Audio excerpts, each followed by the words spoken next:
And so in order to build a movement, we must rebuild and reconstruct our relationships. But our relationships can only be reconstructed through our understanding of one another. Our understanding can only be built through our self-actualization, which goes through education. Now, if we are going to understand that we must educate ourselves, we must understand what is education and what is the purpose. The purpose of education in any state, any country, any place in the world is to maintain the present arrangement of affairs. The purpose of education in any state, any country, any place in the world is to maintain the present power arrangement and state of affairs. That means if America was founded on racism and sexism and white supremacy, that the purpose of the education is to maintain racism and sexism and white supremacy. That is the purpose. Which means that when you come to these universities, they will not educate you out of those systems. They will make you part of those systems. So if you understand the purpose of education, that will teach you that you always have to develop a system for yourself in addition to the system that you must go through in order to survive in America. So I had a course called America, Foreign Policy 1914 to Present.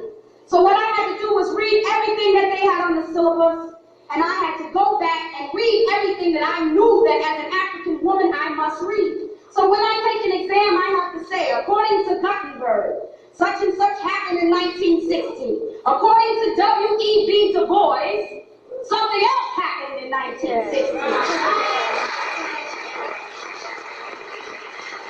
So you show that you can gain mastery over their academic foundations, but you must gain mastery over yourself to at least have rights and passions to exist in the society.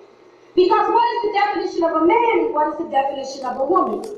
The definition of an African man is somebody who can control his environment, somebody who can manipulate his own affairs, somebody who can provide for that which he produces on this earth, his offspring, somebody that can gain mastery over his lower self and lower desires and weaknesses and perversions.